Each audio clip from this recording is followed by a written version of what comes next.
Tendency, ठीक है।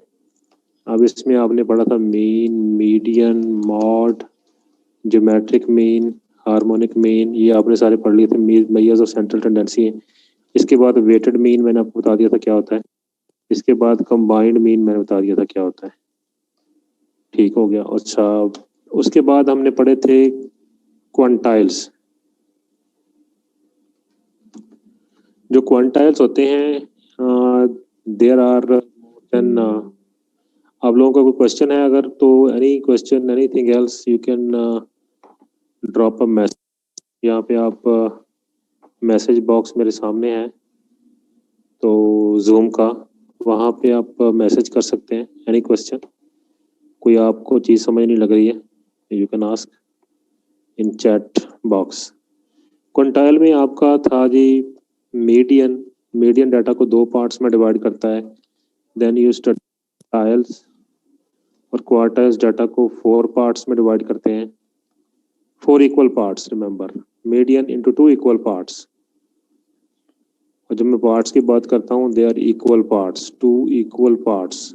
Similarly quartile 4 equal parts, ठीक है। एंड देन उसके बाद मैंने आपको डिसाइल का फार्मूला दिखाया था, द सेम है, हम इसको 10 इक्वल पार्ट्स में करते हैं। एंड द परसेंटाइल्स, ठीक है, द 100 इक्वल पार्ट्स, ठीक है। ये थे कुछ हमारे पास quantile, we call them quantile. और इन सारे क्वांटाइल्स में when we calculate, first step is to arrange your data. तो हम डाटा को अरेंज करते हैं पहले, यानी इनको क्वांटाइल्स को कैलकुलेट करने से पहले you have to arrange your data. अब ये असेंडिंग ऑर्डर में अरेंज कर लेते हैं। सबसे पहले छोटी वैल्यू हो जाती है, फिर उसके बाद उससे मैक्सिमम नंबर, फिर उसके बाद उससे maximum number and so on, ठीक है। तो डाटा सेट में हमने ढूंढना होता है इसको।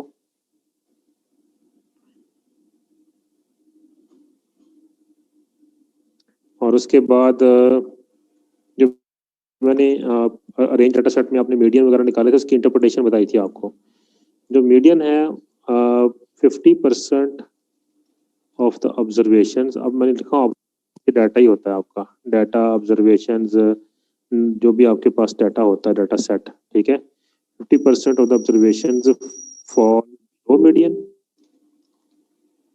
And other 50% fall above median.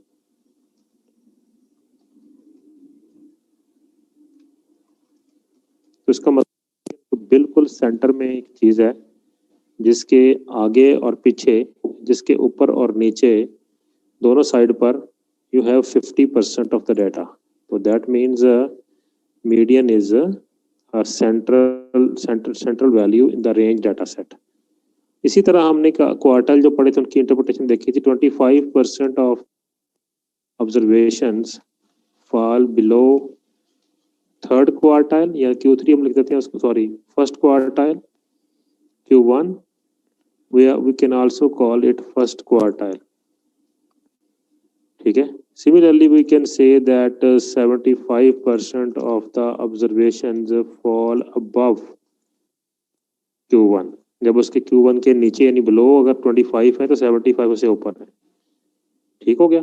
Similarly, we can say that 75% of the observations fall below Q3, right? Q3 third quartile से नीचे observations fall below quartile 3.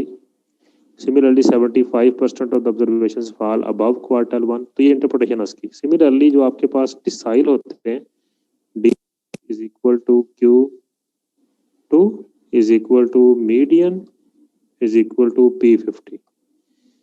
क्योंकि अभी मैंने बताया आपको थोड़ी देर पहले कि there are 4 equal parts in quartiles, right? Quartile में हमारे पास डाटा 4 इक्वल पार्ट्स में डिवाइड होता है एंड वी हैव 3 क्वार्टाइल, और हमारे पास 3 क्वार्टाइल होते हैं। ये जो क्वार्टाइल है वी हैव 3 क्वार्टाइल्स। डाटा को जब 4 पार्ट में डिवाइड करना है वी हैड 3 क्वार्टाइल्स। हम उनको Q1, Q2, Q3 we call them Q1 for the first quartile, Q2 for the second quartile, Q3 for the third quartile. और ये आपने कैलकुलेशन लास्ट वीक में, लास्ट लेक्चर में इसकी कैलकुलेशंस को डिटेल से यू हैव सीन दैम। अब मैं ये बात थोड़ा आगे एलेबोरेट कर रहा हूँ आपको कि Q2 जो है उसके आगे 50% डाटा, उसके पीछे 50% data. Similarly median is in the centre, तो मीडियन से आगे 50% डाटा, उससे पीछे 50% डाटा, ठीक है। सिमिलरली जब आप डिसाइल बनाएंगे, जो डिसाइल हैं, look at this deciles, there are 10 equal parts. तो डिसाइल में डाटा को 10 इक्वल पार्ट्स में जब डिवाइड करते हैं हम लोग, तो जो D5 है, डी डिसाइल, फिफ्थ डिसाइल, यार क्लास हो रही है, चलिए प्लीज एक मिनट, तो बाद में आ जाइएगा, किसी और से करा लें प्लीज।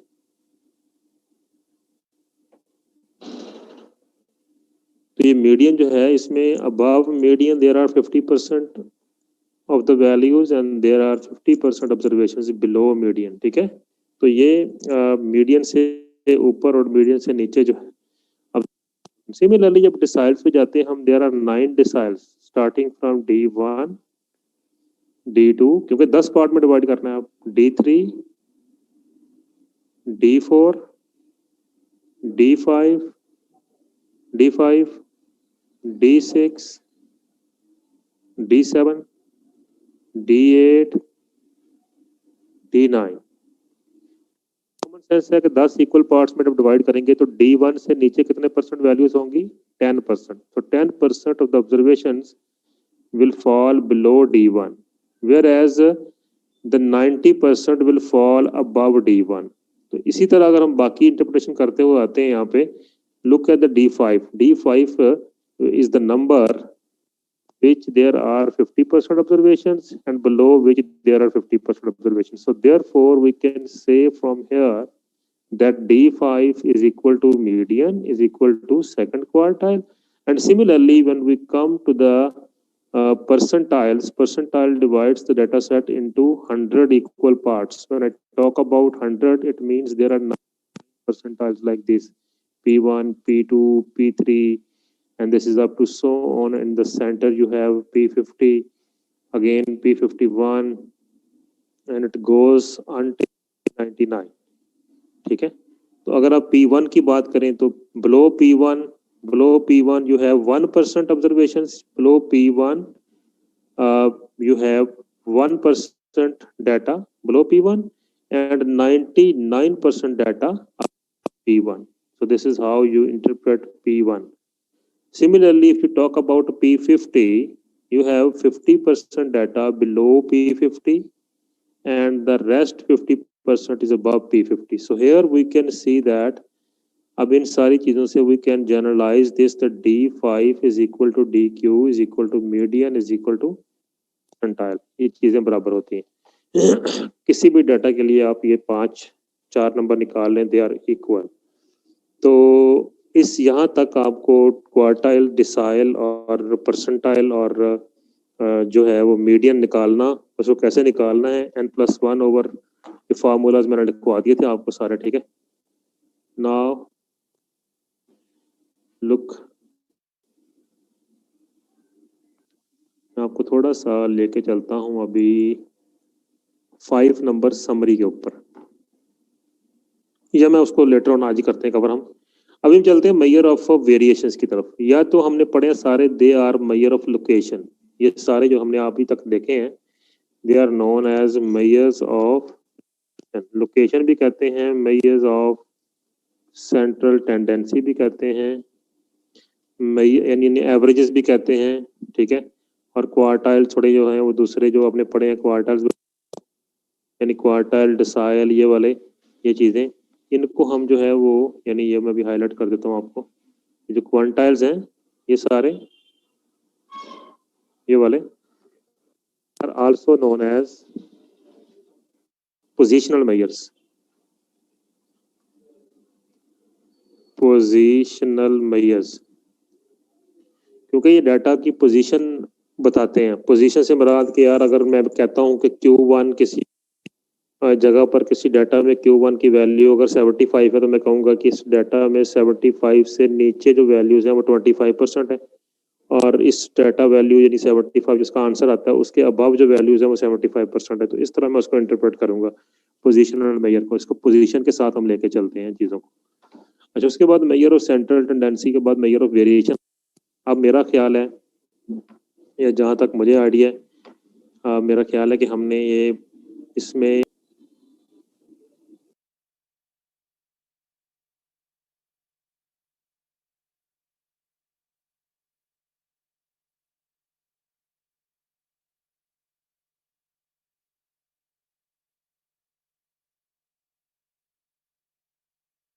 वेरिएंस से, स्टैंडर्ड डेविएशन से या मीन से तो फेमिलियर है। वेरिएंस और स्टैंडर्ड डेविएशन किया था जी बच्चे?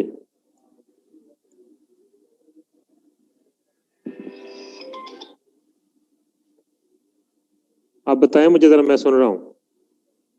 वेरिएंस स्टैंडर्ड डेविएशन किया आपने?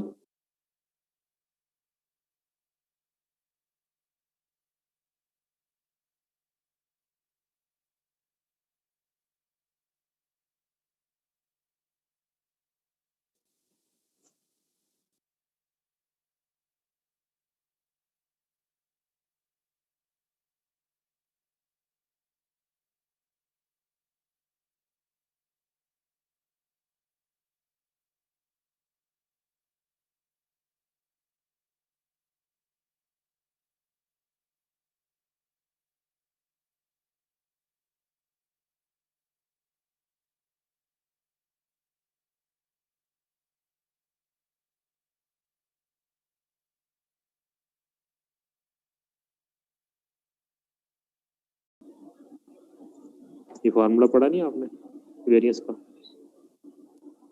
ये मैं लिखने लगा हूँ यहाँ पे, देखें जरा स्क्रीन पर। x minus x bar square over n minus 1, ये किया नहीं आपने?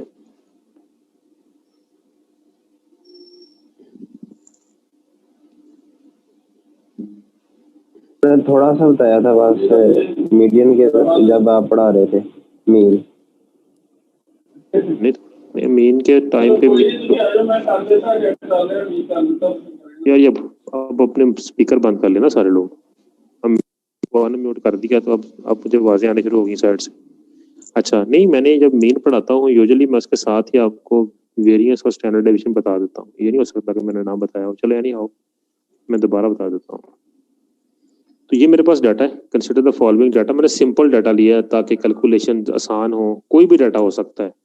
ये 5 प्लांट्स हैं सपोज, हाइट्स हैं सेंटीमीटर्स में, यानी पहले प्लांट की हाइट मेरे पास 2 सेंटीमीटर, फिर 4, फिर 6, फिर 8, फिर 10।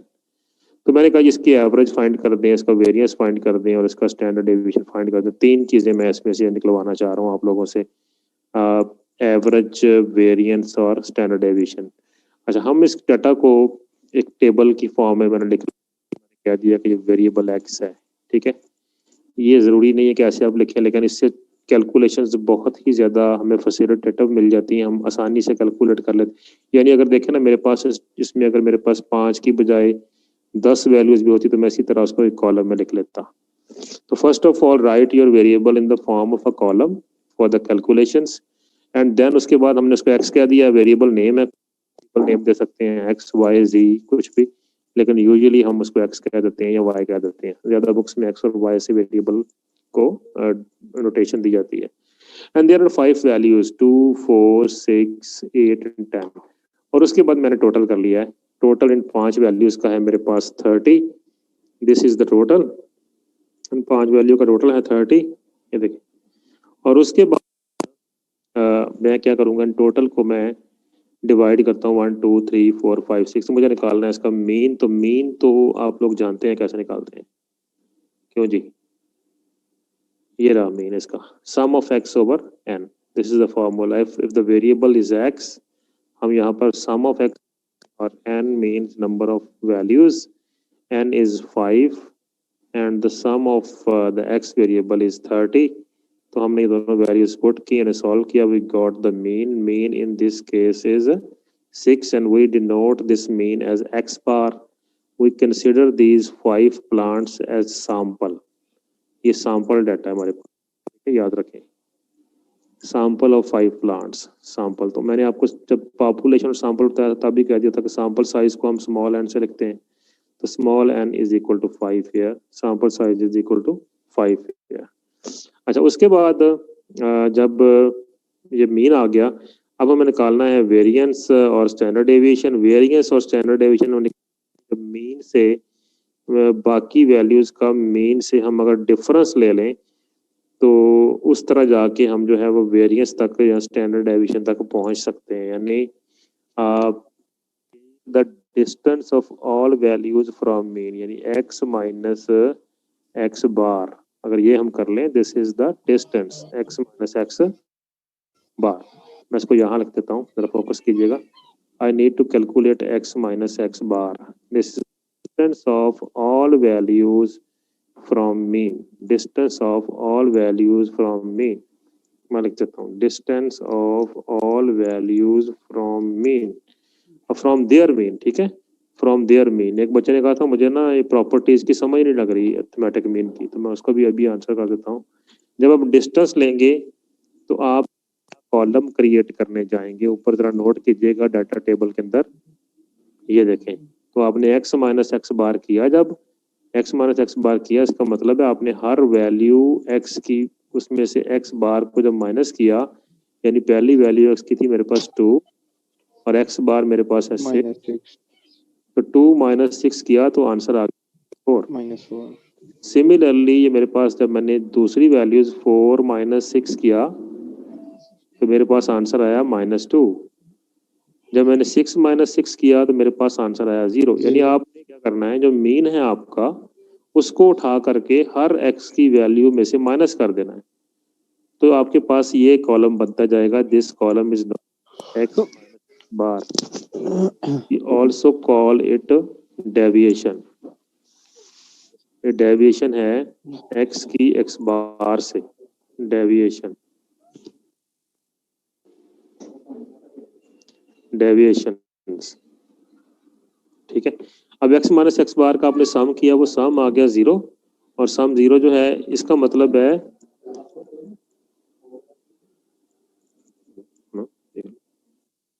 चलिए कोई नहीं बात, एक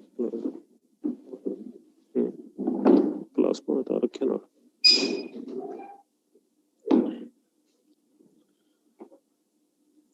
अच्छा, उसके बाद सम किया इसको, sum of x minus x bar is equal to 0।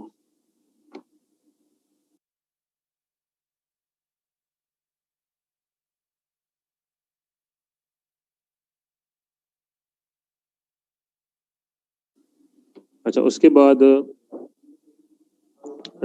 यानी इसका सम, तो अर्थमेटिक पहली प्रॉपर्टी जो थी वो प्रॉपर्टी ये भी थी कि अब sum of x minus x bar 0 होता है, और ये हमेशा 0 आएगा, ये for all data z this is 0। Now we want to find variance, और वेरिएंस के लिए हमें अब एक कॉलम बनाना है जो कि x माइनस एक्स बार, तो हमने इसका स्क्वायर ले लें, अगर हम इसका स्क्वायर ले लें तो वो हमारे लिए वेरिएंस के अंदर यूज होगा। तो let's go to the data column, ठीक है, x माइनस एक्स बार, देखें x माइनस एक्स बार और उसका फिर स्क्वायर किया, ठीक है। अब ये हुआ ये है x माइनस एक्स बार के स्क्वायर के वक्त, ये 4 जो है जब हमने इसका स्क्वायर किया तो क्या बन गया 16। Similarly -2 square is equal to 4, 0 square is equal to 0, 2 square is equal to 4, 4 square is equal to 16। अब स्क्वायर वाली कोई चीज नेगेटिव नहीं जाएगी कभी भी, क्योंकि जब स्क्वायर किया तो नेगेटिव वैल्यूज भी पॉजिटिव हो जाती हैं, और पॉजिटिव जो होती हैं वो तो रहती ही पॉजिटिव है। क्लियर है बात? तो ये यानी हमने स्क्वायर कर लिए, जब हमने उनका सम किया तो हमारे पास 40 है। इसका मतलब है कि sum of x minus x bar square this is equal to 40। अब हम इसी चीज को यानी sum of x minus x bar square को यूज कर, वेरिएंस का फार्मूला है, हम उसमें इसको पुट करेंगे तो हमारे पास आंसर आ जाएंगे वेरिएंस के। लुक द फार्मूला, ये वेरिएंस का फार्मूला देखें जरा आप, sum of x minus x bar square over n minus 1, ये फार्मूला की बात कर रहा हूँ। एंड वेरियंस को हम डिनोट करते हैं एस स्क्वायर से। S square stands for variance.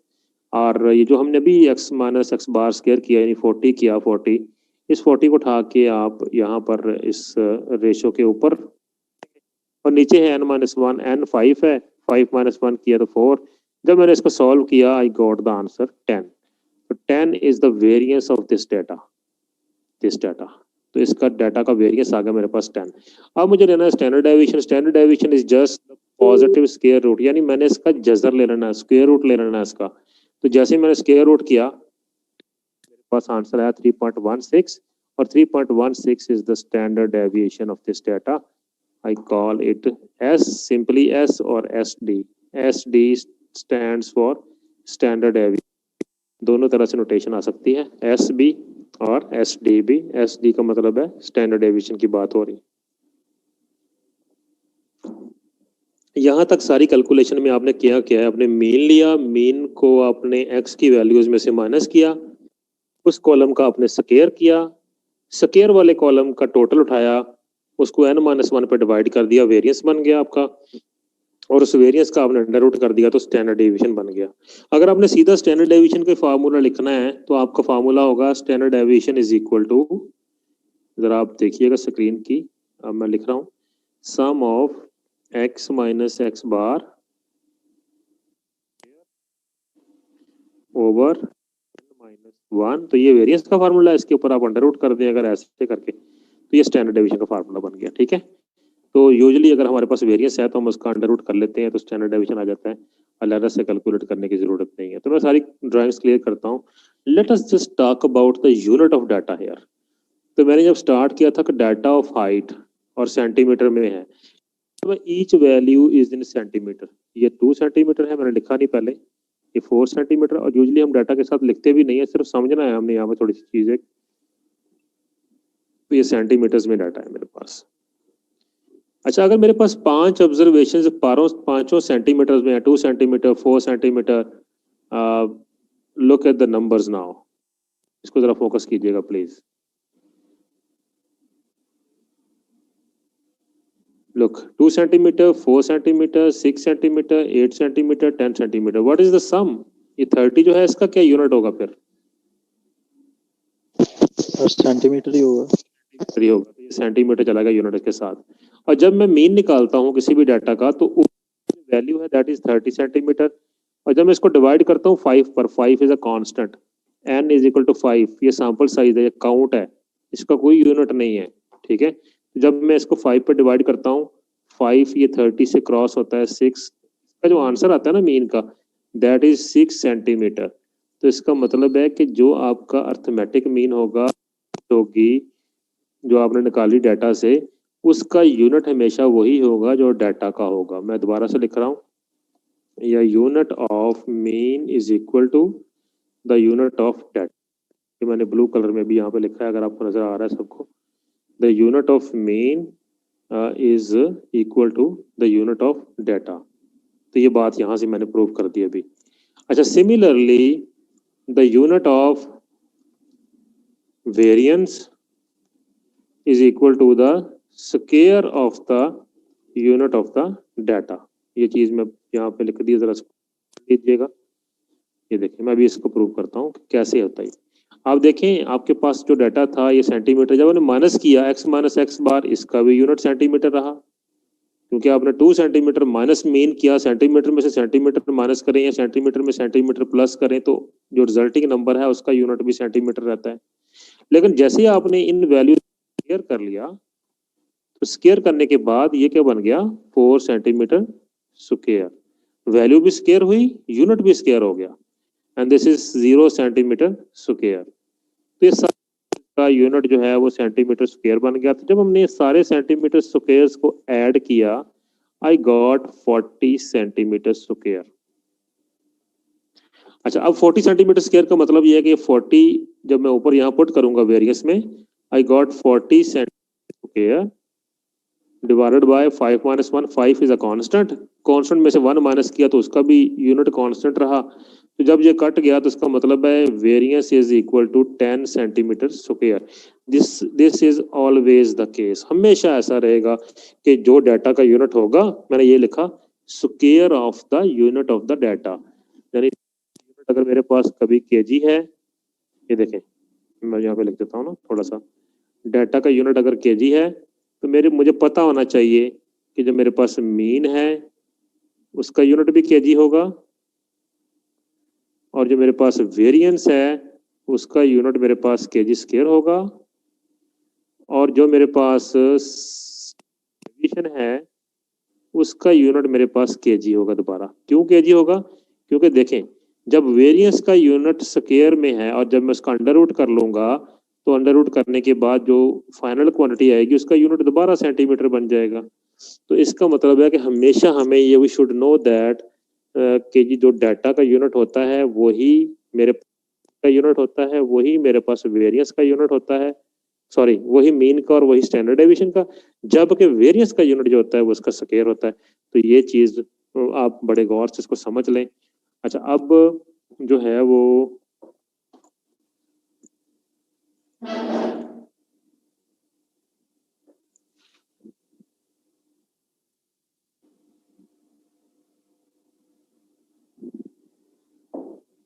अच्छा अब जो है वो हम अगली सेशन में जाते हैं नेक्स्ट क्लास में, क्योंकि ये जूम का सेशन खत्म होने वाला आपका, तो मैं इसको बंद करता हूँ, दोबारा मीटिंग करता हूँ। 5 मिनट का ब्रेक है, 5 मिनट में आप अपने दोस्तों को बाकी लोगों को कहें कि क्लास में आ जाए। 27, 28, 29 तक गए हैं इसमें, ठीक है, तो बाकी लोगों को जरा क्लास अटेंड करें प्लीज आके। मैं 5-7 मिनट के ब्रेक के साथ अगला सेशन करूंगा।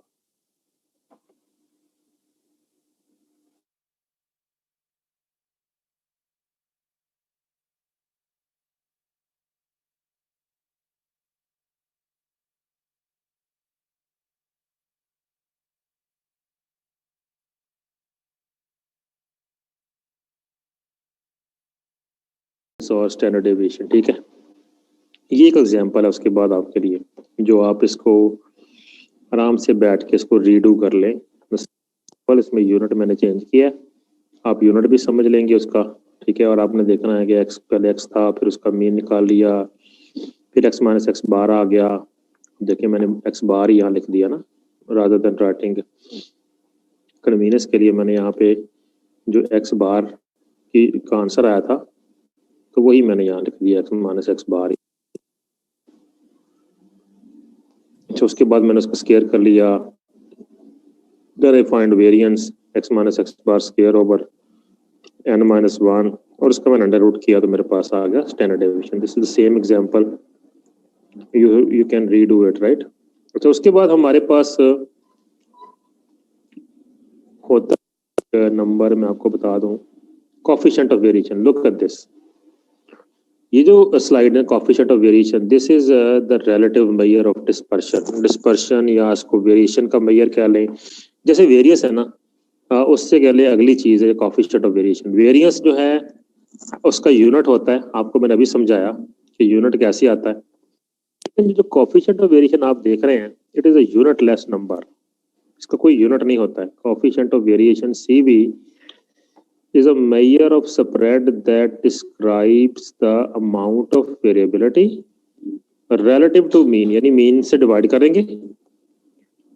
Because of the coefficient of variation is unitless, you can use instead of standard deviation to compare the spread of data set, यानी आप coefficient of variation को यूज कर सकते हैं for comparing two or more than two data sets की variation के लिए।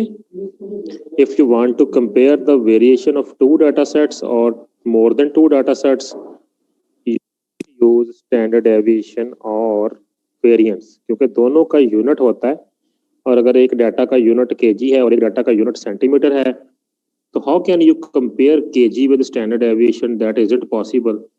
सो therefore we need such a measure which should be unitless comparison। तो ऐसी एग्जांपल अगर मैं आपको दूं एग्जाम पॉइंट ऑफ व्यू से भी, ये बड़ा इंपॉर्टेंट है। Coefficient of variation. ऐसी एग्जांपल अगर मैं आपको दिखाऊं जिसके अंदर आपके पास डाटा सेट में दो डिफरेंट डाटा सेट हैं, उनकी वेरिएशन डिफरेंट है या उनके मीन भी डिफरेंट है, अगर तो मैं कहूँ इनकी वेरिएशन कंपेयर कर दें तो you will have to calculate variation for both data sets और फिर उनको हमने कंपेयर करना है। अब इसका फार्मूला क्या होता है, रही बात फार्मूला क्या होता है, coefficient of variation is equal to the standard deviation divided by mean multiply by 100। तो सिंपल इसका फार्मूला है, आपने इसमें सारी चीजें निकाली हुई, पहले you have calculated the standard deviation, you have done it the mean, आपने सिर्फ स्टैंडर्ड डेविएशन को मीन पे। ये एग्जांपल आपके पास एक, अगर आप स्लाइड्स पे देखें और अगर if anyone want to comment on this, please look, read these two examples and see why we need a coefficient of variation. Please comment. देखिए हमें coefficient of variation की जरूरत क्यों, ये मैंने मीन और स्टैंडर्ड डेविएशन दोनों डाटा सेट्स के कैलकुलेट करके आपके सामने रख दिए।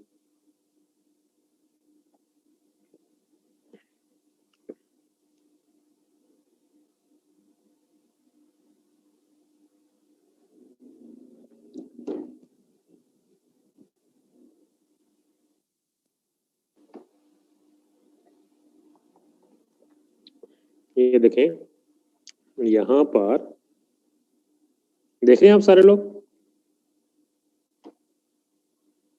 CV is equal to the standard deviation over x bar, इस डाटा का स्टैंडर्ड डेविएशन मल्टीप्लाई बाय 100।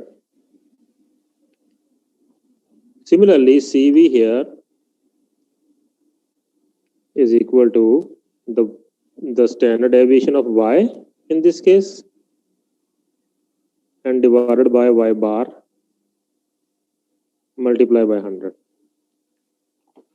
तो जब डेविएशन को मीन पर डिवाइड करते हैं ना, remember the unit of standard deviation is equal to the unit of mean. जब इनका दोनों का यूनिट बराबर होता है तो यूनिट से कैंसिल होता है, तो फाइनली हमारे पास जो CV होता है इट इज यूनिटलेस। ये यूनिटलेस,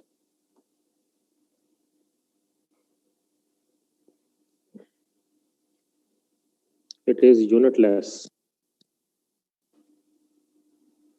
यानी यूनिटलेस का मतलब है नो यूनिट। तो अगर कोई यूनिट नहीं है तो अब हम कंपेयर कर सकते हैं, यानी ये भी CV 46.5 it has no unit, ये भी CV 41.5 it has no unit. Now we can compare that and say that variation in data set 1, ये वाला डाटा जो है, the variation in this data set is greater than the variation in this data set, right? So ये हम now we can conclude that. So whenever you want to compare the variation two data sets, use CV, use coefficient of variation. Coefficient of variation has no unit, और coefficient of variation जो है वो relative measures of dispersion में आते हैं।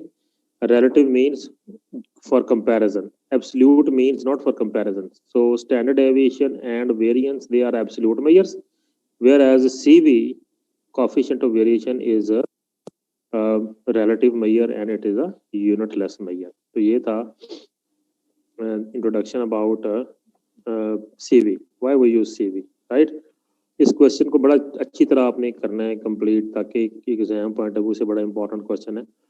अच्छा, उसके बाद मैं आपको थोड़ा सा ये डाटा यहाँ कर रहा था, ये स्लाइड देखें जरा, रेंज एंड कोएफिशिएंट ऑफ पड़ा हुआ है। जब हमने ग्रुप बनाए थे डाटा के, हिस्टोग्राम बनाया था, तो आपने देखा range is a maximum value minus minimum value, simple भी है और and you have already seen them, ठीक है। अच्छा, उसके बाद आपने देखा जी कि जो भी हमारे पास मेजर आएगा ना कोएफिशिएंट के नाम से, याद रखें उसमें यूनिट कोई नहीं होगा। हमारे पास मेजर आएगा सीधा, जैसे रेंज आ रहा है, वेरिएंस आ रहा है, standard deviation, it will have unit. अब रेंज का यूनिट कौन सा होगा? जो डाटा का यूनिट होगा। If the data is in kg, range will be in kg. If the data is in centimeter, range will be in centimeter. So unit of data is equal to the unit of range. Unit of range data will be similar. लेकिन जैसे हम coefficient of range निकालते हैं, coefficient of range का मतलब है कि आपके पास x maximum minus x minimum, जो रेंज आपने निकाली हुई है, ये रेंज, इसको आपने डिवाइड कर देना है x maximum plus x minimum. तो इससे क्या होगा कि ऊपर नीचे यूनिट जो है वो डाटा का कैंसल आउट हो जाएगा और हमारे पास एक ऐसा यूनिट नंबर आएगा नहीं होगा and which we can use for comparison. तो हम देखते हैं अगली स्लाइड पर निकाला होगा हमारे लिए। ये देखें, this is an example of the marks obtained by 9 students and find the range and coefficient of range. If you look, we can find the range of this by just subtracting. Look, range is 16 marks, right?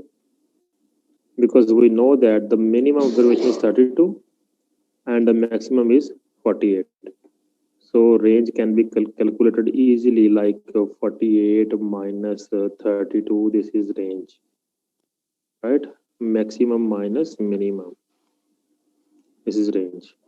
And the coefficient of range from the same formula जो हमने अभी पढ़ा पिछली slide पर 48 32 divided by 48 plus 32। तो इसको जब हम सॉल्व करेंगे तो हमारे पास आंसर आया 0.2। तो ये मेरे पास है coefficient of range. So range and coefficient of range has no unit. Coefficient of range is relative measure, whereas simple range is absolute measure, and its simple range have unit equal to the unit of that. The next step is IQR. अच्छा, अब आपने quartiles पढ़ रखे हैं। These are some of the dispersion measures, right? IQR means interquartile range, right? IQR। और ये आपको पता है क्वार्टाइल 3 को क्वार्टाइल 1 में से अगर क्वार्टाइल 3 माइनस Q1, अब आपके पास ये you have already these numbers ना, Q1 निकाले हुए हैं। अगर आपने किसी डाटा में क्वार्टाइल निकाले हुए हैं तो you can find inter quartile range.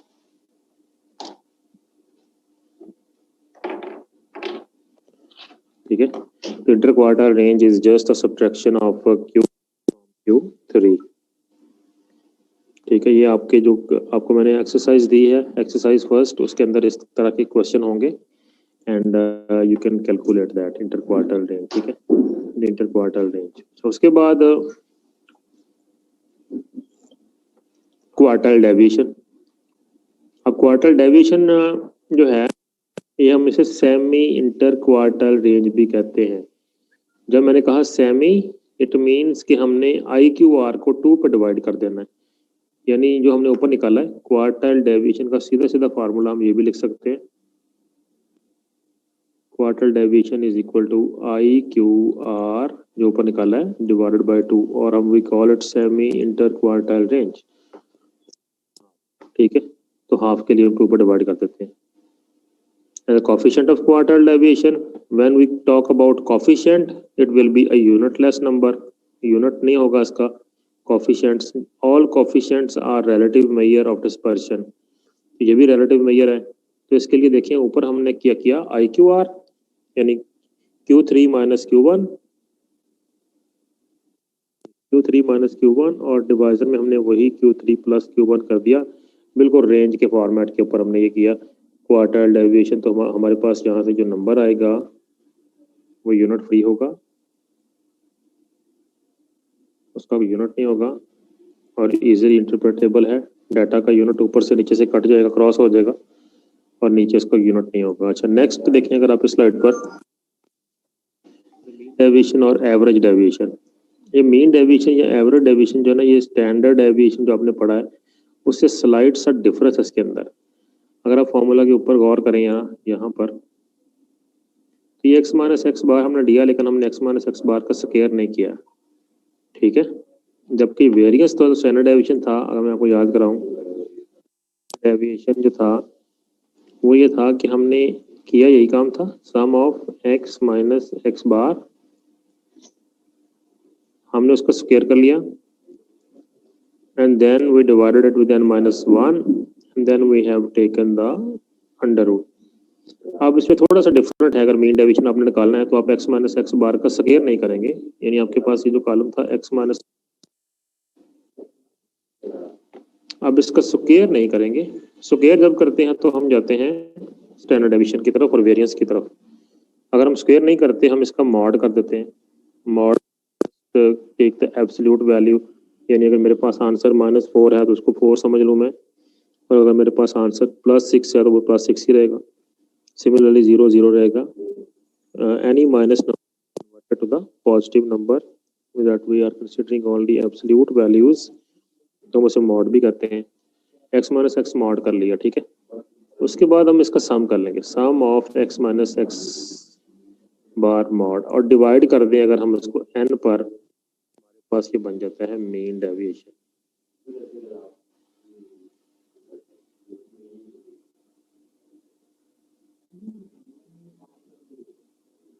Mean deviation, ठीक है।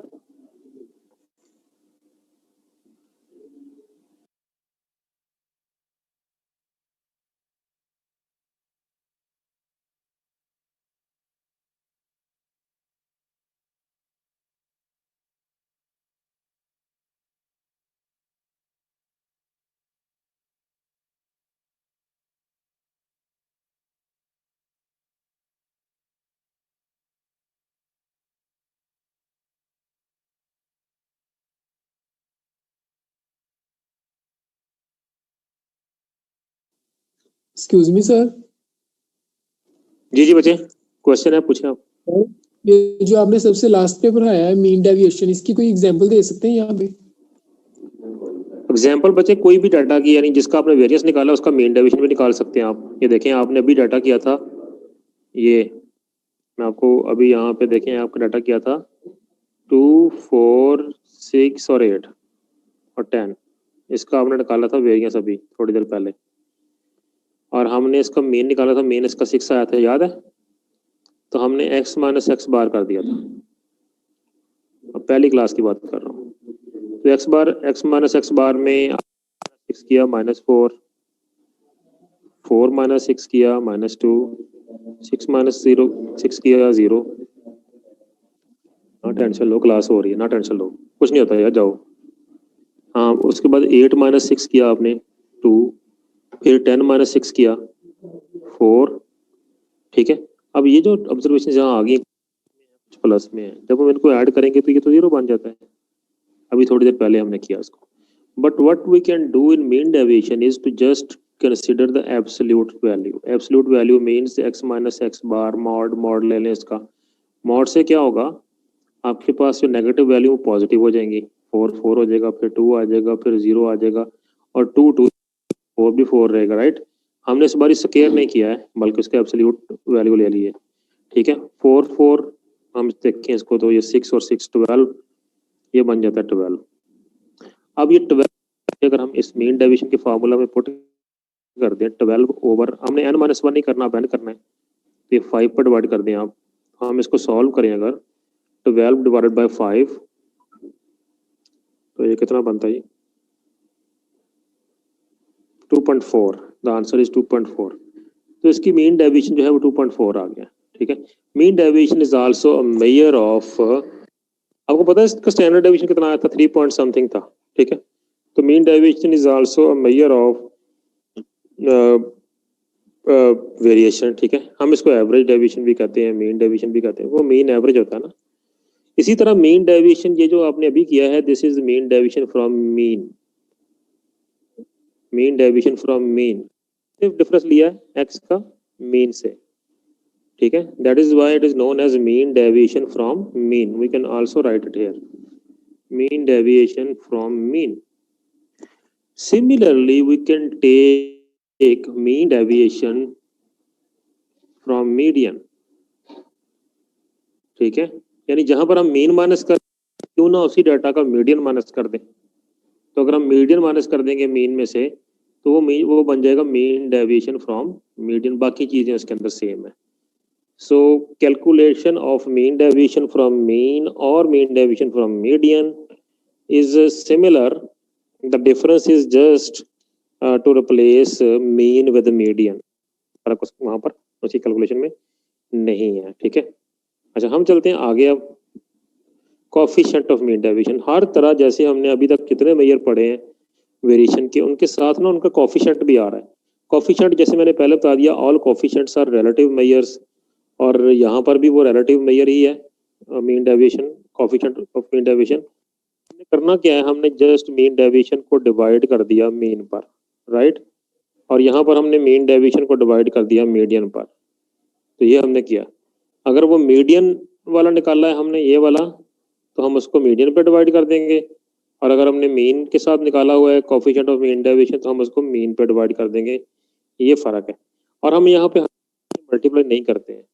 अगेन यहाँ मीन डेविएशन का यूनिट होगा वो मीन के यूनिट से कैंसिल हो जाएगा, तो ये कोफिशिएंट ऑफ वेरिएशन जो है, sorry, coefficient of mean deviation है, this will again be a unitless number, unitless quantity, ठीक है।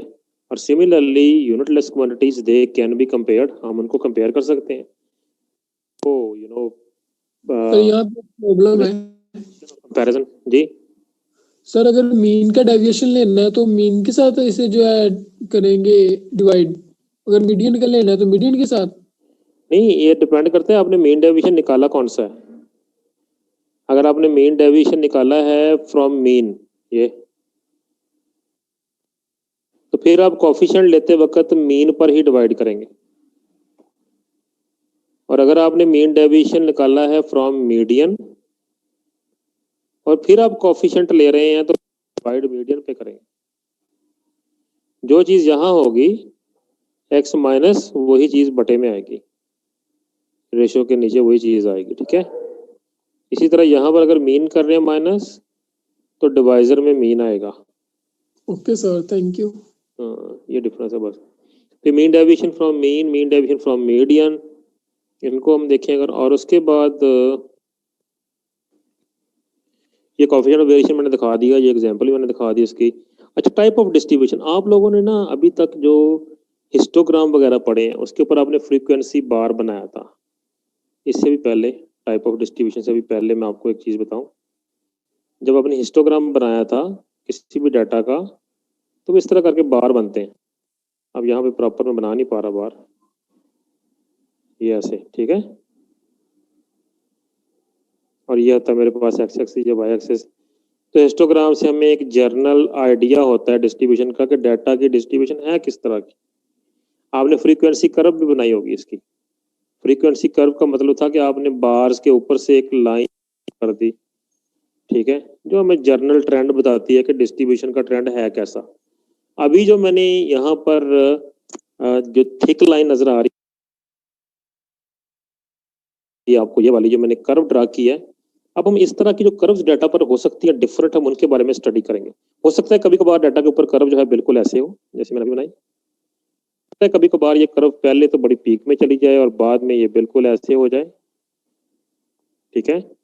एंड माइट बी पॉसिबल कि ये कर्व बिल्कुल ऐसे हो जाए। तो तीन डिफरेंट, एक ये दूसरी कर्व मैंने बनाई, और एक बिल्कुल ऐसे होती है कि बिल्कुल वो सेंटर से हाइट रखती है और दोनों साइड पर उसकी ये चीज। तो तीन तरह की कर्व है, नंबर 1 2 3 कह दूं अगर इसको। कर्व जो है this is known as symmetrical curve. ये सिमेट्रिक होती है बिल्कुल। सिमेट्रिक का मतलब है कि सेंटर से दोनों साइड पर इट बिहेव्स सिमिलर और इट्स अ मिरर इमेज, जैसे सेंटर से एक साइड पर है वैसे सेंटर से दूसरी साइड पर है। और ये दूसरी डिस्ट्रीब्यूशन आप नंबर 2 पे देख रहे हैं, इट इज नेगेटिव स्क्यूनेस, आप कहते हैं उधर skewness, and this is positive skewness. याद रखें यहाँ पर वाई एक्सिस है, ये एक्स एक्सिस है।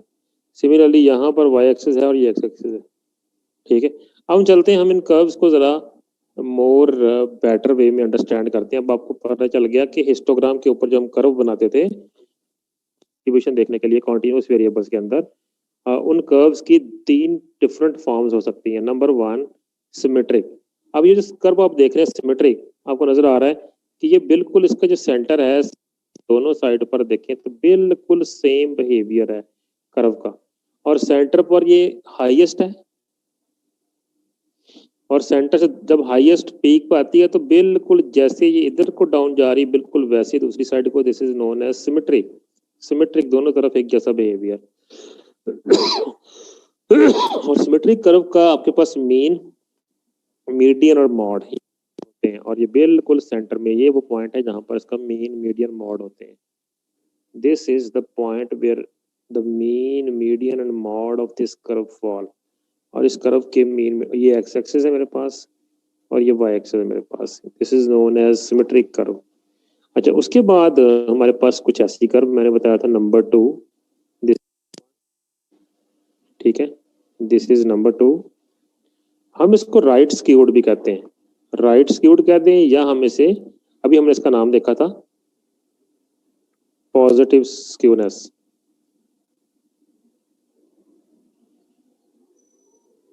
मैंने एस के लिखा, एस के स्टैंड्स फॉर स्क्यूनेस. ठीक है, और इसमें यानी अगर if the curve is symmetrical your skewness is 0. If the curve is symmetrical your skewness is 0. And if the curve is not symmetrical, you have skewness, and skewness is of two type. One is positive skewness, the other one is negative skewness. मैं वो भी दिखाता हूँ. Number 3 curve जो है वो इस तरह की हो सकती है. ठीक है, 3 टाइप्स की होती है. Number 3, again we have skewness here, and this is negative skewness, or we can call it left skewed. ठीक है, ये आपके पास वाई एक्सिस है, ये आपके पास एक्स एक्सिस है जो ग्राफ. Similarly this is y axis, this is x axis. अब आपने इसकी इंटरप्रिटेशन जो करते हैं कर्व की, आप अगर देखें कर्व नंबर 2 जिसको मैंने 2 कहा हुआ, उसके ऊपर फोकस करें जरा. दिस इज 2 में देखें जैसे जैसे एक्स की वैल्यू स्टार्ट पे है तो हमारे पास जो कर्व है उसकी हाइट मैक्सिमम है. जैसे जैसे जा रहा है जो कर्व है वो शार्पली डिक्लाइन करती जा रही है, और जो बिल्कुल एक्स अगर बढ़ता जा रहा है तो बिल्कुल जो आपके पास कर्व है वो बिल्कुल उसकी हाइट मिनिमम होती जा रही है आगे से आगे. So this is known as right skewed distribution. उसका मतलब ये है, अगर आपके पास फर्ज करें आप 1 मिनट के लिए, अब आपने इसका आंसर देना है मुझे कि होती क्या है. फॉर एग्जाम्पल, चले पहले पिक्चर नंबर 3 भी देख लें. पिक्चर नंबर 3 में ये है कि x, यहाँ पर x की वैल्यू बढ़ती जा रही है. तो जहां पर x की वैल्यू स्मॉल थी मेरे पास डिस्ट्रीब्यूशन की हाइट भी स्मॉल है. जैसे जैसे x बढ़ता जा रहा है डिस्ट्रीब्यूशन की हाइट बढ़ती जा रही है. ठीक है, इसका पीक जाके कहीं आता है जहां पर x की वैल्यू ज्यादा है. ठीक है, तो इस दोनों डिस्ट्रीब्यूशन को left skewed, right skewed, for example I will give you 2 to 3 minutes, just judge it. This is the distribution of, ये मैं करता हूँ जी, state marks of BBA 403, BBA 403 class. ठीक है, ये स्टेट मार्क्स हैं जो आपके पेपर हुआ, उसके बाद मैंने कहा ये डिस्ट्रीब्यूशन आपकी ये बन रही है, सॉरी ये 2, ये वाली. अच्छा, क्या इससे आप क्या नतीजा खस कर सकते हैं, कैसे आप इसको इंटरप्रेट कर सकते हैं, जरा 1 मिनट के लिए सोचें. आप यहाँ पर इसमें जाहिर बात है x इज योर मार्क्स. ठीक है, और y एक्सिस जो है वो फ्रीक्वेंसी होती है. आपको पता है ना, हिस्टोग्राम बनाया था आपने, y एक्सिस पे फ्रीक्वेंसी है और x एक्सिस पर मार्क्स है, क्योंकि मैं मार्क्स की बना रहा हूँ ना ये डिस्ट्रीब्यूशन. तो इसको जरा मद्देनजर रख के थोड़ा सा can you interpret it, can you help me. x axis में मार्क्स है, y एक्सिस पे फ्रीक्वेंसी है, ये मार्क्स है,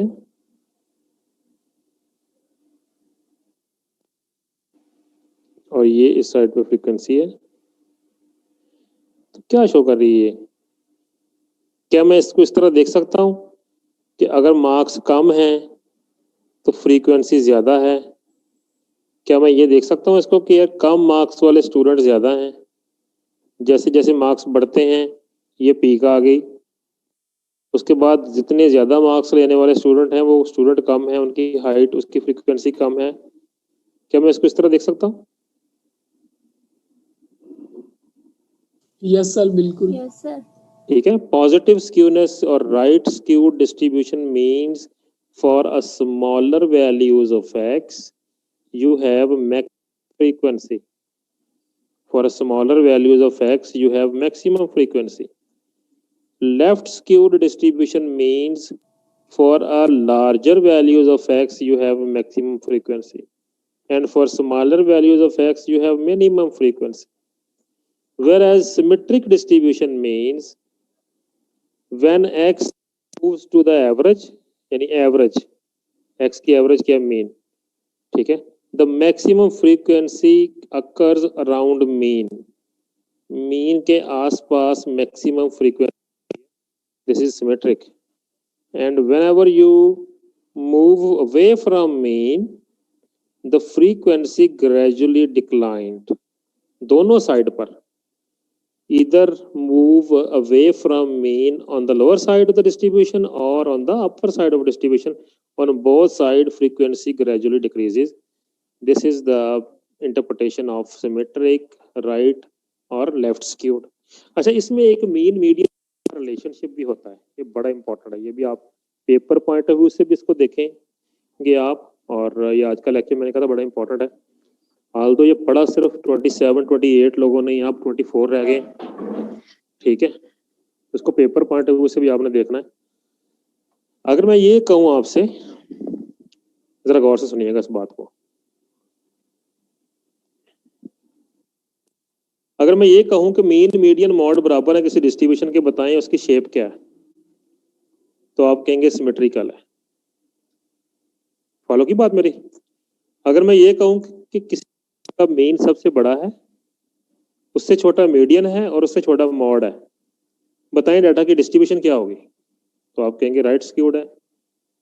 और सिमिलरली अगर मैं कहूं जी मॉड सबसे बड़ा आ रहा है किसी डिस्ट्रीब्यूशन में, उससे छोटा फिर मीडियन हो रहा है, और देन फिर मीन आ रहा है, यानी मीन सबसे छोटा आ रहा है किसी भी डाटा में, का बड़ा आ रहा है, तो आप बता सकते हैं कि it is left skewed. So with these three numbers कौन कौन से, मीन, मीडियन एंड मॉड जो हमने निकाले हैं, with these three numbers you can tell the type of distribution. आप अंदाजा लगा सकते हैं कि डिस्ट्रीब्यूशन की शेप क्या होगी।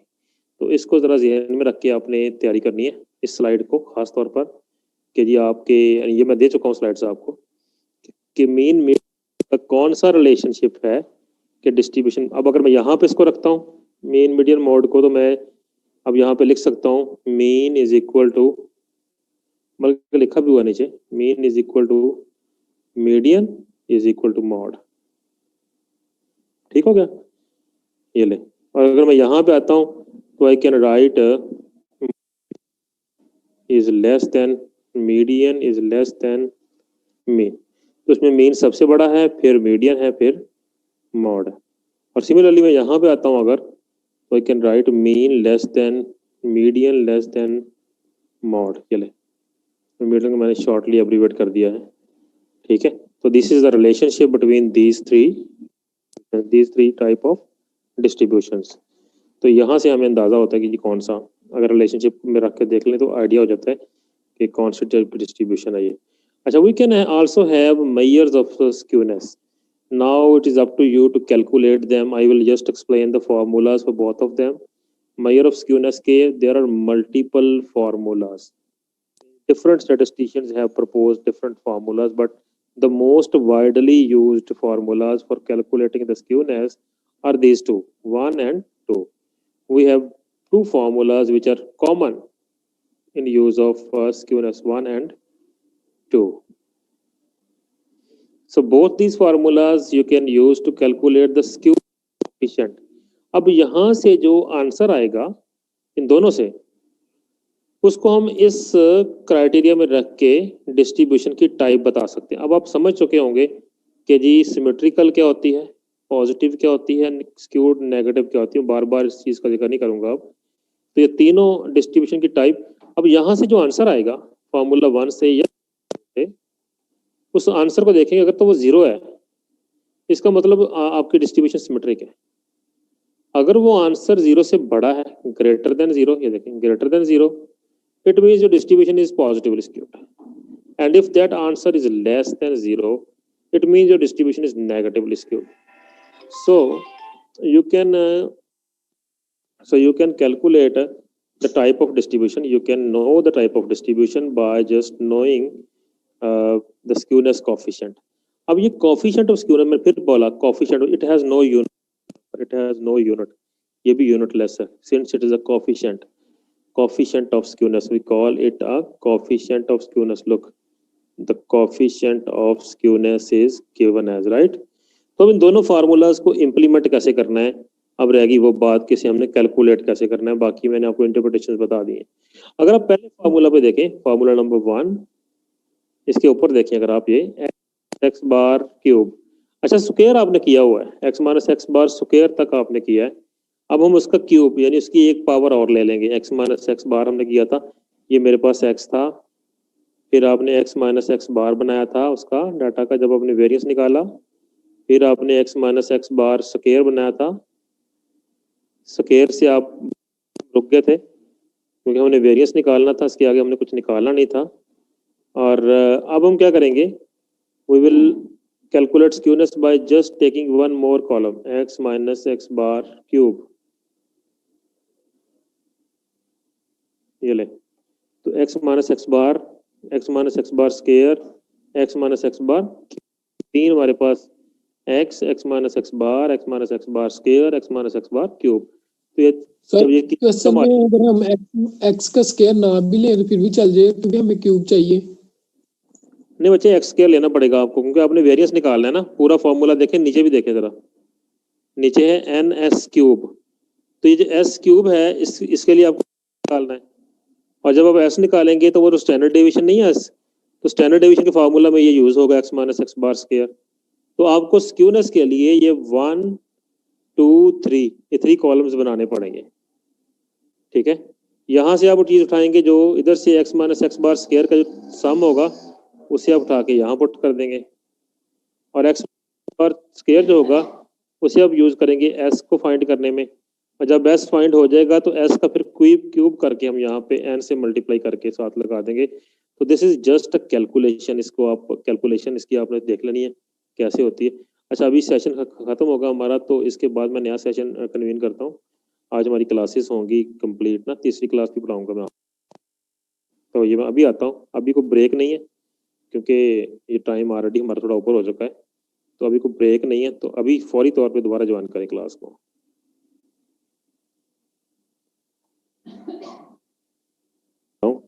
आपके पास एक एक्सरसाइज होगी, आपने वो एक्सरसाइज कंप्लीट करना है, आई गेस होगी, अगर नहीं है तो मैं आपका LMS पे आपको आज इनरोल कर रहा हूँ, और LMS पे मैं आपका ये पूरा कोर्स मटेरियल और आपकी एक्सरसाइज वगैरह है वो LMS पे डाल दूंगा, और मैं उसकी ड्यू डेट भी डाल दूंगा। आपने LMS पे आना है, LMS पे आप मुझे सबमिट करवाएंगे वो असाइनमेंट, ठीक है।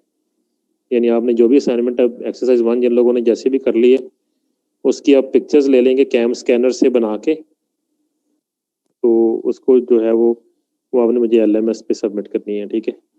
अगर आप टाइप कर लें तो भी ठीक है, अगर टाइप नहीं करनी है तो आप पेंसिल से लिखी है वो भी ठीक है, तो उसकी आप पिक्चर्स लिख के उसको PDF बना के, तो उस PDF को अपने नाम से रजिस्ट्रेशन नंबर से you have to upload on LMS पे करनी है। मैं आज आपकी क्लास में क्रिएट कर देता हूँ LMS, ताकि आप वहाँ पर जाके जो है वो अपना लॉगिन भी करके देख सकें, और आपको असाइनमेंट अगर किसी के पास नहीं है एक्सरसाइज तो वहाँ से उसको मिल जाएगी, और विद इन नेक्स्ट वीक जो है वो आप उसको कर लेंगे फिनिश, क्योंकि अब सारे कॉन्सेप्ट आपने पढ़ लिए, तो कोई ऐसी चीज़ बची नहीं है जो कि रहती होगी, ठीक है। मेजर ऑफ स्क्यूनेस, अच्छा मेजर ऑफ कर्टोसिस अगर आप देखें यहाँ पे इसमें मेजर ऑफ स्क्यूनेस में डिफरेंस क्या है, कर्टोसिस में डिफरेंस, सॉरी एक थोड़ी सी चीज़ देख लें ज़रा, ये देखिए सेकंड फार्मूला अगर आप देखें तो this is the combination of quartiles. So for example, you have Q3, Q2, Q1, and by now you know that what is quartile, right? Them into this formula, you will have the coefficient of skewness known as SQ. Similarly, यहाँ से भी आपको coefficient skewness मिलेगा. You can use any of them. इन दोनों में से कोई भी फार्मूला आप यूज कर लें, that is fine. अगर आपके पास किसी क्वेश्चन में ये पड़ी हैं चीजें Q3, Q2, Q1, तो फिर आप ये फार्मूला यूज कर लें। अगर आपने निकाला हुआ है x minus x bar square वगैरह तक गए हुए हैं, तो फिर स्क्यूनेस निकालना है तो फिर आप ये फार्मूला यूज कर लें। It depends upon your need कि आप कहाँ पर हैं और जाना आपने कहाँ पे है, ठीक है। यानी अगर आप स्क्यूनेस निकालना चाहते हैं और आपके पास क्वार्टाइल पड़े हुए हैं, ऑलरेडी निकाले हुए हैं उस डाटा से, तो आप ये फार्मूला यूज़ करेंगे डेफिनेटली। तो ये है, दोनों से बोथ आर इक्विवेलेंट, उनके तकरीबन बिल्कुल सेम नहीं आएंगे but approximately they are same. अच्छा, उसके बाद हम आते हैं कर्टोसिस। कर्टोसिस 3 तरह की, ये जो कर्टोसिस है इसको भी हम इसका कोफिशिएंट निकालेंगे। Describes the extent of peakness, बस ये, और फ्लैटनेस। डिस्ट्रीब्यूशन जो है वो देखिए ब्लू कलर की डिस्ट्रीब्यूशन है, दिस इज मच फ्लैटर। और फिर ग्रीन कलर की डिस्ट्रीब्यूशन को नोट करें आप, this is much taller. And then just concentrate on maroon colour now, third one, this is in the middle of a flatter and a taller। तो जो taller है वो देखें स्प्रेड वाइज वो कम है, जो उससे ज्यादा है देखें वो स्प्रेड वाइड तकरीबन वो है, और फिर आखिरी वाली जो है स्प्रेड वाइज स्प्रेड उसका सबसे ज्यादा है, हाइट उसकी सबसे कम है। तो 3 डिफरेंट तरह की डिस्ट्रीब्यूशन जो 3 डिफरेंट कलर्स में आपको नजर आ रही हैं, ठीक है। If you just notice the blue one, it has a larger spread, but it has a lower peak. Notice the green distribution, it has lesser, यानी इसका ये कम है, lesser spread, but it has a larger peak। और अगर आप दरमियान वाली distribution को देखें मैरून कलर की, it is in the center, इसकी यानी पीक भी और दूसरी चीज़ें भी जो है वो बिल्कुल, यानी पीक भी इसकी बिल्कुल सेंटर में है और जो वेरिएशन है वो भी इसकी बिल्कुल सेंटर में। तो मोर कह लें आप के जो डिस्ट्रीब्यूशन। अच्छा, फिर मेजर्स ऑफ कोफिशिएंट कर्टोसिस, हमें कैसे पता चलेगा कि डिस्ट्रीब्यूशन जो 3 टाइप्स हैं ये वाली 1 2 3, क्या डिस्ट्रीब्यूशन वो 1 टाइप की है, क्या वो डिस्ट्रीब्यूशन 2 टाइप की है, क्या वो डिस्ट्रीब्यूशन टाइप 3 की है, how would we know that.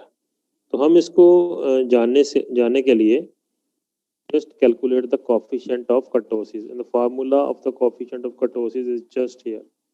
अब इसकी कैलकुलेशन में आप पूछेंगे कैलकुलेशन में, तो ऐसा क्वेश्चन जिसमें आपने x निकाला, x माइनस एक्स बार निकाला, फिर आपने x minus x bar square निकाला, और फिर आपने x माइनस एक्स बार इसको पावर 4 करना है। अगर 3 भी किया हुआ है तो वो कट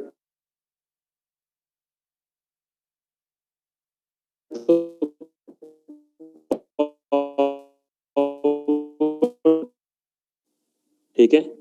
और आप देखिए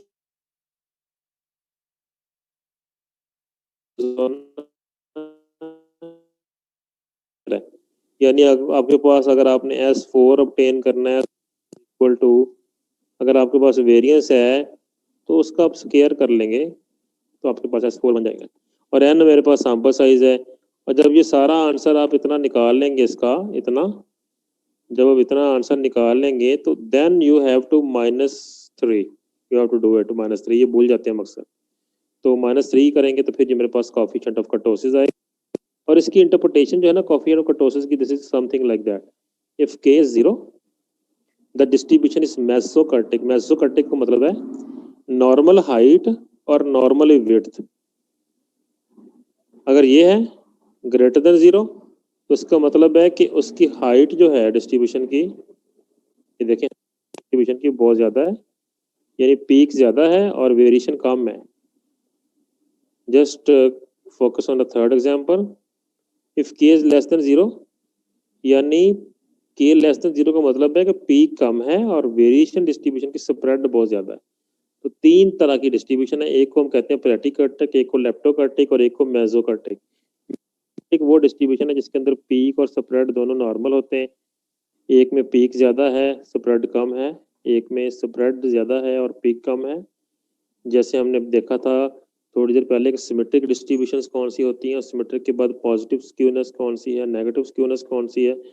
similarly here we can see that कि जी लेप्टोकर्टिक, पैरेटिक, मेसोकर्टिक, एक कि हम कर्टोसिस निकालेंगे तो उससे हम इन चीज़ों को फाइंड आउट करेंगे। अच्छा, ये एक डाटा है, ये अब आपकी होम असाइनमेंट है, कंसीडर दिस डाटा। इसमें से आप स्क्यूनेस भी निकालें, कोफिशिएंट ऑफ कर्टोसिस भी निकालें, वेरिएंस भी निकालें। तो इसके आंसर मैंने दिए हुए हैं, आप फिर इन आंसर से ज़रा इसको मैच कीजिएगा। इसमें से मेरा ख्याल एक दो आंसर कुछ टाइपिंग एरर है, तो वो आप ढूंढ लेंगे। जब आप करेंगे तो आपको पता चल जाएगा कि कौन सा आंसर यहाँ पे गलत आ रहा है। अच्छा, इसको आपने करके ना ये एग्जाम्पल को आज बचे, ये जो एग्जाम्पल आपके सामने है, ठीक है, दिस असाइनमेंट, और असाइनमेंट इस तरह है कि आपने इसको कल तक आपने इस असाइनमेंट को कंप्लीट करना है। 2 पेज पे आए, 3 पेज पे आए, ये कोशिश करें जरा इसको छोटा लिखें और कम से कम पे solve it by hand, make a PDF. CamScanner सबके पास है मोबाइल के अंदर, through cam scanner app, and send me, अच्छा, app and name it with your, ये काम आपने करना है। इस एग्जाम्पल को आपने बाय हैंड सॉल्व कर लेना, यानी ये स्टेप आप अपनी स्क्रीन पे नोट कर ले जरा। Number 1, solve it by hand. Number 2, make up through cam scanner app. Number 3, name that PDF, name this PDF with your registration number, आपके रजिस्ट्रेशन नंबर से वो हो जाएगी। Number 4, send me through WhatsApp group, ये काम आपने करना है। इसमें जो भी चीजें यहाँ पे लिखी, मीन निकालेंगे, यानी क्या क्या आपने निकालना है इसका, कैलकुलेट द मीन, मीडियन, ठीक है, coefficient of skew, coefficient of kurtosis, और इसके बाद आपने यहाँ पे देखें इसका मीडियन निकालें, स्टैंडर्ड डेविएशन निकालें, सैंपल वेरिएंस निकालें, रेंज निकालें, मैक्सिमम, मिनिमम। आप इसके साथ ना इसको और भी चीजें एक दो ऐड करें, यू कैलकुलेट, इस क्वेश्चन में एक दो चीजें और भी ऐड करें आप, calculate quartiles and calculate median, ये काम आपने ऐड करना है इसे, ये ऊपर क्वेश्चन सारा लिखा है, ठीक है। अच्छा, इसमें वेरिएंस लिखा हुआ, मेन स्टैंडर्ड डेविएशन भी कर लें, ये भी आप ऐड कर लें इसके अंदर, ठीक है। तो ये चीजें आप ऐड करें इसके अंदर, क्वार्टाइल्स, मीडियन, स्टैंडर्ड डेविएशन, और ये सारी चीजें सॉल्व करने by hand, make a PDF through cam scanner, this PDF with your registration number, send me through WhatsApp, ये काम आपने करने हैं, ठीक है। ये मैं आपको ये चीज अभी जो असाइनमेंट है ना ये वाली, ये मैं आपको व्हाट्सएप भी कर देता हूँ। क्वेश्चन जी, अब तक कोई क्वेश्चन है तो आप करें।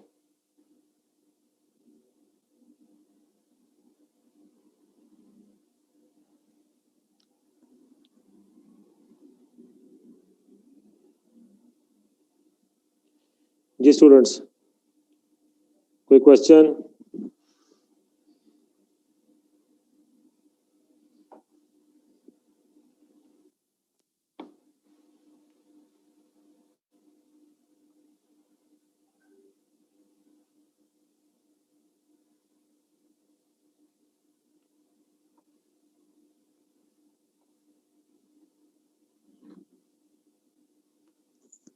करने के लिए ना ये, अच्छा, इसकी कैलकुलेशन भी अगली स्लाइड पे थोड़ी बहुत हुई है, ठीक है, आप वहां से गाइड ले सकते हैं। बिल्कुल अगली स्लाइड पे देखिए, अगर आप x माइनस एक्स बार अब नजर आ रहा होगा आपको ना अगली स्लाइड, तो ये कुछ कैलकुलेशन उसकी यहाँ हुई है, यहाँ से आप हेल्प ले सकते हैं उसको, ठीक है। आ रही नजर? यस सर, आ रही है। एक्स है ना, हमने कुछ कॉलम यहाँ बना रखे हैं, आप यहाँ से देखिए, इसको वेरीफाई कर लें और ये नंबर उठाएं और उधर पुट करें और आप उनको सॉल्व करके फार्मूलाज को उसको फाइंड करें। अच्छा, ये जो एक थोड़ी सी चीज जाते जाते, 5 number summary, 5 number summary data की अगर मैं कहूँ ना 5 नंबर की समरी निकाल दें डाटा की, तो ये 5 नंबर होते हैं मिनिमम। अब मिनिमम मैक्सिमम आपने निकाले हुए हैं, क्वार्टल 1 भी निकाला हुआ है, मीडियन भी निकाला हुआ है, क्वार्टल 3 भी निकाला हुआ है, मैक्सिमम भी निकाला हुआ है। ये 5 नंबर जो मैंने अभी यहाँ पे लिखे हैं, अगर आप इनको इस तरतीब से लिख दें तो this is known as the 5 number summary of the data, हम इसे बोलते हैं 5 number summary of the data. ये 5 number summary of the data, ठीक है। और किसी भी डाटा की 5 नंबर समरी को अगर हम ग्राफिकल रिप्रेजेंटेशन, ये तो 5 नंबर की समरी है ना, उसमें जारी बात है ये मिनिमम होगा, फिर कोई Q1 होगा, फिर मीडियन होगा, फिर Q3 होगा, फिर मैक्सिमम होगा। अगर हम वैसे 5 नंबर की समरी को डाल दें, graph of 5 number summary, rather than just viewing it as numbers, why not make a graph of it? तो ग्राफ अगर बना लें हम 5 नंबर की समरी का, ये 5 नंबर ऊपर लिखे हैं, उस ग्राफ को हम बॉक्स प्लॉट कहते हैं। यानी एक बॉक्स होगा, उस बॉक्स में 3 लाइन से वो बॉक्स बनेगा। एक लाइन उस बॉक्स की Q1 डिटरमिन करेगा, एक लाइन मीडियन और एक लाइन Q3। जो बॉक्स के बॉर्डर होंगे वो Q1 और Q3 होंगे। मैं आपको थोड़ा सा ये स्केच करके पहले बताऊं कि ये बॉक्स होगा कैसे। Let me just clear it. ये मैं जरा इसको साफ कर लूं। अच्छा, वो बिल्कुल बॉक्स ऐसे होगा कि ये बन गया जी बॉक्स, फर्ज करें ये होगा। अच्छा, एक लाइन उसकी Q1 होगी, पहली लाइन Q1 होगी और आखिरी लाइन उसकी Q3 होगी। और जो इसके बॉक्स के अंदर एक लाइन आएगी, वो हो सकता है कि सेंटर में, हो सकता है कि सेंटर से आगे आए, वो डिपेंड करता है डाटा पर। तो वो जो लाइन होगी उसको हम मीडियन कहेंगे, और मीडियन आपको पता है Q2 के बराबर होता है, आज ही बताया। तो Q2 लिख लें या आप उसको मीडियन लिख दें। तो इसका मतलब है कि आपके पास जो 5 नंबर की समरी है ना, उसमें से 3 नंबर Q1, मीडियन, Q3, ये 3 नंबर आपका बॉक्स डिटरमिन करते हैं। उसके बाद बॉक्स के दरमियान से एक लाइन पीछे तक जाएगी जहां पर ये मिनिमम वैल्यू है डाटा की, और एक लाइन उस बॉक्स से आगे जाएगी, ये मैक्सिमम वैल्यू। तो इस पूरे ग्राफ को, इस तरह के ग्राफ को हम कहते हैं बॉक्स प्लॉट। अब आपने Q1 की लाइन जो लगानी है और जो मीडियन की लाइन लगानी है और जो Q3 की लाइन लगानी है, आपने 5 नंबर है ना, 5 नंबर समरी है, इसको मार्क करना है। मिनिमम की लाइन लगानी है और मैक्सिमम की लाइन लगानी। ये लाइनें आपने कहाँ से लगानी है? तो there have to be an x axis, ये एक्स एक्सिस नीचे होगा, और एक्स एक्सिस पर आपने कोई स्केल लगाया हुआ, यानी आप सपोज ये 10 है, फिर ये 20 है, इक्वल स्केल जैसे आप बाकी ग्राफ में लगाते हैं। ये 30 है, ये 40 है, देन इट इज 50, 60, 70, 80, सपोज 90। अब आपके पास एक स्केल लगा हुआ है एक्स एक्सिस पे, फ्रॉम 10 to 90। जो भी डाटा आपके पास है 5 number summary, suppose your minimum value is 10 and then your quartile 1 is let's say, and then your median is let's say 40, and then your quartile 2 is let's say 50। ठीक है, तो ये number आप data से निकले हुए ना, 5 नंबर समरी जो डाटा से निकली हुई होगी, and then your max number is let's say 90। तो ये डाटा जो 5 नंबर की समरी है अभी आप देख रहे हैं, उसको मैं कलर इसका चेंज करता हूँ, इसमें black colour, minimum 10, then quartile 1, then 35, quartile 1 median.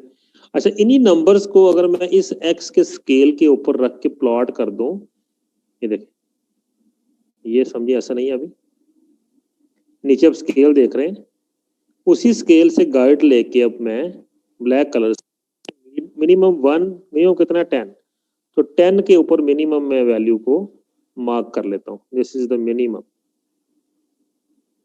That data. अब उसके बाद फर्स्ट क्वार्टर किया 35, तो 35 ये 30 है और ये 40 है, तो इसके कहीं सेंटर में 35 है, तो मैं उसके सेंटर में एक लाइन लगाऊंगा थोड़ी बड़ी, क्योंकि मुझे यहाँ से बॉक्स, तो this is Q1। And then median आता है, मीडियन 40, तो बिल्कुल 40 के ऊपर एक लाइन, तो somewhere here line of median, ये बॉक्स की सेंटर लाइन मैंने बताया आपको मीडियन।